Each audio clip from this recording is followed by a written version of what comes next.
وہ کہتے ہیں کہ اسلام میں اس کا کوئی تصور ہی نہیں، نہ کوئی تیجے کا تصور ہے، نہ کوئی 40ویں کا ہے، نہ کوئی سالانہ کا، نہ کوئی برسی کا. اور ایسے خیالات آج کی نئی نسل میں ان لوگوں کے دل میں پیدا ہو گئی جو یوٹیوب پر مرزا انجینئر کو سنتے ہیں، اور ساتھ ہی ساتھ جو اسلام کا سب سے بڑا دشمن ذاکر نائک، کیا نام ہے ان کا، اس رزیل، جنہوں نے کھلے طور پر اسلام کی درمیان رد و بدل کی کوششیں کی اور انہوں نے اسلام کے مسائل کو بگاڑ کر پیش کرنے کی کوشش کی اور لوگوں کے اذہان اور افکار کو خراب کرنے کی کوشش کی. انہی میں سے کچھ ہمارے نوجوان ہیں جو ان کی میٹھی میٹھی باتوں پر آ جاتے ہیں اور یہ بھی غلط بیانی پر اتر آتے ہیں اور یہ کہتے ہیں ان کا کوئی تصور ہی نہیں ہے، یہ سب کرنا ناجائز ہے، ہم نے اپنی طرف سے اس کو بنا لیا ہے. حقیقت میں اگر آپ دیکھنا چاہیں گے تو قرآن پڑھیں گے، حدیث پڑھیں گے تو آپ کو بات معلوم چلے گی کہ یہ ایصال ثواب کرنا ہم نے نہیں بنایا، بلکہ یہ صحابہ کا بھی طریقہ ہے اور نبیوں کا بھی طریقہ ہے. اللہ پاک نے قرآن مجید کے اندر تو ایصال ثواب سے متعلق فرمایا گیا، ساتھ میں حدیث پاک کے اندر آتا ہے، ابن ماجہ کی حدیث ہے، اللہ کے رسول نے فرمایا افضل الذکر لا الہ الا اللہ وافضل الدعاء الحمدللہ، کہ ذکر کی دنیا میں لا الہ الا اللہ محمد الرسول اللہ صلی اللہ تعالی علیہ وسلم سے بڑا ذکر کوئی ہے ہی نہیں، اور دعا کی دنیا میں الحمدللہ سے بڑی دعا کوئی ہے ہی نہیں.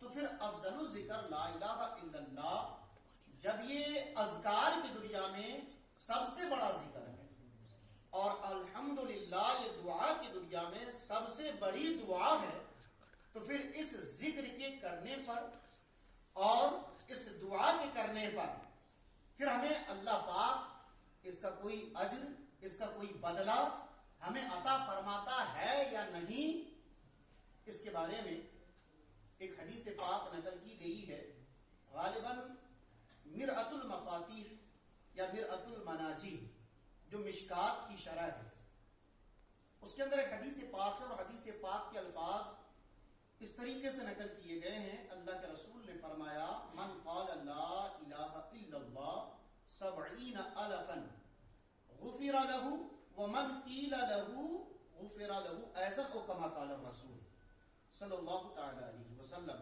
حدیث کے الفاظ آگے پیچھے ہو سکتے ہیں لیکن اس کا مفہوم یہ ہے کہ جس نے لا الہ الا اللہ 70,000 مرتبہ پڑھا، اللہ پاک پڑھنے والوں کی مغفرت فرما دیتا ہے. سبحان اللہ. ومن قیل له، اور جس کے لیے پڑھا گیا اللہ پاک اس کی بھی مغفرت فرما دیتا ہے.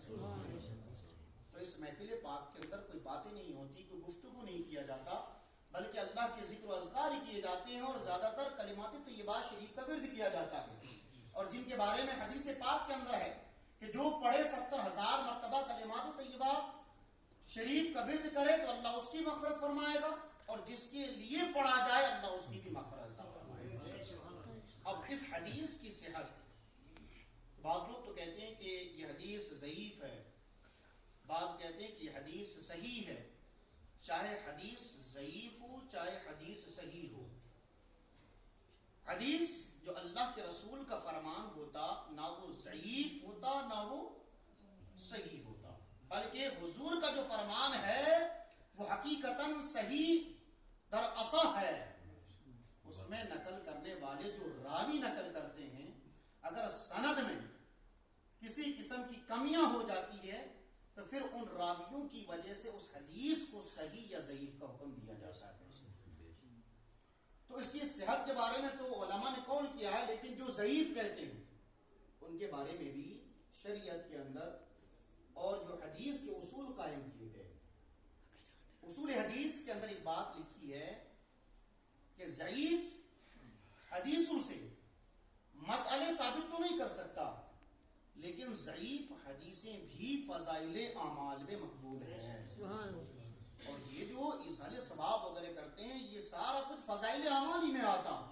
تو لہذا ان ایصال ثواب کو بھی اس حدیث سے ثابت کرنا درست ہوگا. اب اس کی صحت کے بارے میں سنیں. ایک بہت بڑے بزرگ ہیں جن کا نام شیخ محی الدین ابن العربی ہے. وہ فرماتے ہیں کہ ایک مرتبہ میں اپنے دوستوں کے ساتھ ایک محفل میں گیا.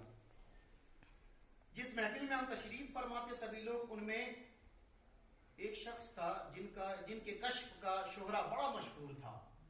آنکھیں بند کر کے ساری چیزیں معلوم کر لیتا تھا, جن کو کشف کہتے, علم کشف. تو ہم سب بیٹھے ہوئے تھے, تو اسی درمیان ہم دیکھ رہے ہیں کہ وہ بڑا رو رہا ہے. ان کی آنکھ سے آنسو زار و قطار نکل لگے ہیں. تو میں نے اس سے پوچھا کہ بھائی اب رو کیوں رہے ہو, کیا بات ہے؟ تو اس رونے والے شخص جن کے پاس کشف تھا, انہوں نے کہا حضور میں رو اس وجہ سے رہا ہوں کہ میں نے اپنے کشف کے ذریعے سے دیکھا کہ میری ماں جہنم کے وادیوں میں ٹہل رہی ہے, اسی وجہ سے میں رو رہا ہوں اور مجھے تکلیف سے ہو رہی ہے. جیسے ہی یہ بات شیخ محی الدین ابن العربی نے سنی تو شیخ فرماتے ہیں کہ میں نے 70,000 کلمات شریف پڑھ کر رکھے تھے. تو جیسے میں نے ان کی یہ بات سنی تو میں نے اللہ رب العزت کی بارگاہ میں ان کی ماں کی مغفرت کے لیے دعائیں کی. تو جیسے ہی میں نے دعائیں کی, میرا دعا کرنا تھا کہ رونے والے شخص کے چہرے پر ہنسی آ گئی. تو پھر میں نے اس سے پوچھا کہ اب ہنس کیوں رہے ہو؟ تو اس نے کہا حضور اب میں اس وقت اپنی ماں کو جنت کے وادیوں میں ٹہل دوں. یہ سمجھو اس سے بڑی باتیں کہاں ملیں گی آپ کو؟ جنت کی وادیوں میں ٹہلتے ہوئے دیکھ رہا ہوں. تو اس شخص نے پوچھا کہ آخر آپ نے کیا کیا؟ تو اس نے کہا کہ میں نے کیا کچھ بھی نہیں, میرے پاس 70,000 کلمات طیبات شریف پڑے ہوئے تھے جو میں نے تیری ماں کے نام ایصال ثواب کر دیا, تو اللہ پاک اس کلمات شریف کے صدقے ہی میں تیری ماں کو جنت میں لا کر رکھ دیا, جس کی وجہ سے تیری ماں جنت کی وادیوں میں ٹہل رہی ہے. تو شیخ محی الدین ابن العربی فرماتے ہیں کہ اس حدیث کی صحت کا اندازہ اس محفل پاک کے اندر بیٹھے ہوئے صاحب کشف کے علم سے معلوم ہوتا ہے کہ حضور نے جو فرمایا کہ جو شخص 70,000 کلمات طیبات کا ورد کرتا ہے اور اگر وہ کسی کے لیے بخش دیا جائے تو اللہ اس کی مغفرت فرما دیتا اور ساتھ میں بخشنے والے کی بھی مغفرت فرماتا. تو جیسے میں نے ان کی ماں کے نام ایصال ثواب کیا تو اللہ نے ان کی ماں کو جہنم سے جنت میں لا کر رکھ دیا. تو یقیناً یہ عمل, یہ فعل اور یہ وقت اور یہ ساری باتیں اس بات پر دلالت کرتی ہے کہ جو حدیث میں نے پڑھی تھی وہ واقعتاً حدیث صحیح ہے, ضعیف نہیں ہے. یہ بڑے عالم اور بڑے اپنے وقت کے اللہ کے ولی سے یہ بات ثابت ہے جن کو دنیا شیخ محی الدین ابن العربی کہتی ہے. اور جہاں تک امین اللہ رب محمد صلی اللہ علیہ وسلم نحن عباد محمد صلی اللہ علیہ وسلم اللہم ربنا آتنا فی الدنیا حسنة وفی الآخرة حسنة وقنا عذاب النار وادخلنا الجنة مع الابرار یا عزیز یا غفار یا اللہ یا رحمان یا رحیم دل بارک مستقیم بحق ایاک نعبد و ایاک نستعین برحمتک یا ارحم الراحمین. تھوڑی دیر آپ میری طرف اپنی نگاہوں کو, اپنے دل اور اپنی ساری چیزیں مبذول رکھیں. یہ سمجھنے کی باتیں آپ کو بتا رہا ہوں ڈسٹریبیوٹ کرو. جو آج کے نوجوان ایک شک میں پڑے ہوئے ہیں جن کو ہم اہل حدیث کہتے ہیں. ہم نے ان کو اہل حدیث تو نام نہیں دیا, یہ اپنے آپ کو اہل حدیث کہتے ہیں, ورنہ یہ اہل حدیث تو نہیں, اہل حدث ہیں. یہ حدث بھی دو طریقے کا ہوتا ہے, ایک ہوتا اصغر, ایک ہوتا اکبر, اور یہ حد سے اکبر میں ہے, اصغر والا نہیں. اس لیے کہ حدیث کو سمجھنا میں سمجھتا ہوں کہ یہ سب کے بس کی بات نہیں. جب میں نہیں سمجھ پاتا 17-18 سال پڑھنے کے بعد اس لائن میں, تو پھر کوئی عام بندہ اگر ایک ٹائم موبائل میں یوٹیوب دیکھ لے, کسی مولانی کی تقریر دیکھ لے اور آ کر کے فتویٰ بازیاں شروع کرے اور کہے یہ چیز اسلام میں غلط, یہ غلط, وہ غلط, تو یہ کہاں تک بات ہو سکتی ہے؟ حضرت اماں عائشہ رضی اللہ تعالی عنہ کے بارے میں آپ نے سنا ہوگا, معراج کی رات جب حضور واپس آئے تھے تو واپس آنے کے بعد حضرت صدیق اکبر نے ایک ہی بات اماں عائشہ سے فرمایا تھا کہ عائشہ تو جا اور حضور سے صرف یہ پوچھنا کہ کوئی ایک بات مجھے معراج کیا بتا, ایک ہی بات. تو حضور پاک صلی اللہ تعالی علیہ وسلم کی بارگاہ میں اماں عائشہ آئی میں مختصر صرف آپ کو سمجھانے کے لیے بول رہا ہوں یہ بات وائر حضور نے انہیں صرف ایک ہی بات بتائی کہ عائشہ اگر سب سے بہتر کوئی دنیا میں چیز ہے نا جس سے اگر جنت مل سکتی ہے تو وہ چیز یہ ہے کہ رشتے کو جوڑو، آپس میں صلہ رحمی کرو، ایک دوسرے کے ساتھ رشتے جوڑو۔ حضرت عائشہ اپنے آپ میں سوچنے لگی کہ یار اس سے بڑا آسان تو کچھ ہے ہی نہیں، خوشی کے مارے مچلنے لگی اور اپنے والد گرامی کی بارگاہ تک پہنچ گئے تھے، صدیق اکبر کی بارگاہ تک۔ اس کے بعد حضرت صدیق اکبر فرمانے لگتے ہیں، پوچھنے لگتے ہیں عائشہ بتاؤ حضور نے کون سی بات بتائی جو ایک بات ہے؟ حضرت عائشہ فرماتی ہے کہ ابا جان اللہ کے رسول صلی اللہ تعالیٰ علیہ وسلم نے مجھے ایک بات یہ بتائی ہے کہ جو رشتے کو جوڑے اللہ پاک اس کو اس کے بدلے میں جنت نصیب فرمائے گا۔ حضرت ابوبکر صدیق کے چشم مبارک نم ہو گئے، آپ رونے لگے اس ایک بات کو سن کر۔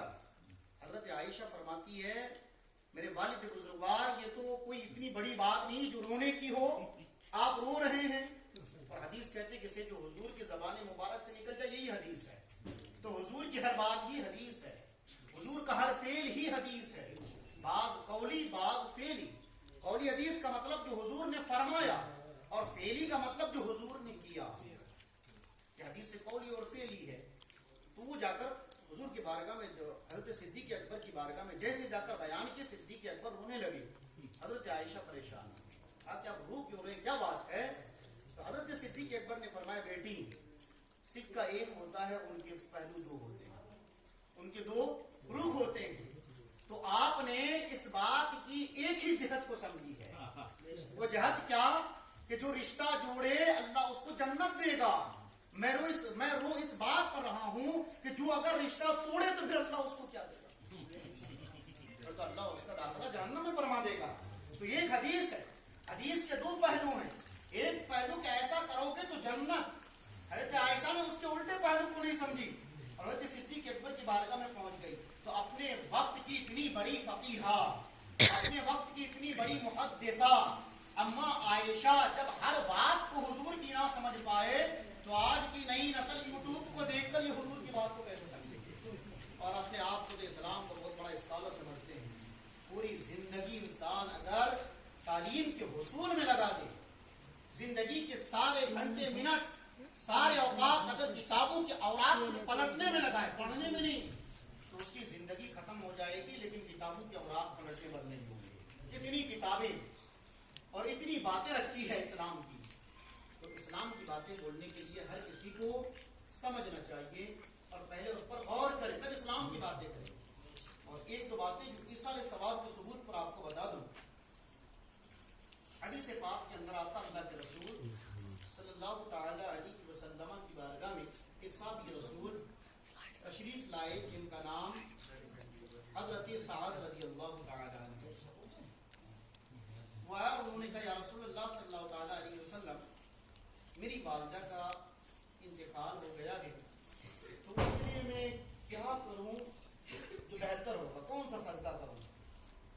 تو حضور نے فرمایا کہ سعد تم اپنی ماں کے لیے کنواں کھدواؤ، پھر اس کنویں سے جب تک لوگ پانی پیتے رہیں گے وہ اب تک تیری ماں کو اس کا ثواب پہنچتا رہے گا۔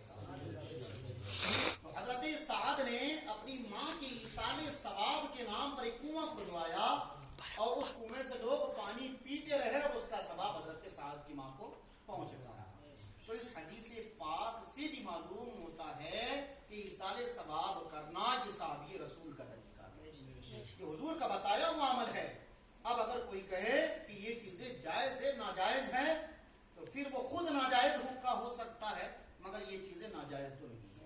جس کے بارے قرآن کا حکم ہے، جس کے بارے میں حدیث پاک شاہد ہے، پھر وہ چیزیں جائز اور ناجائز کا کیا مسئلہ ہے؟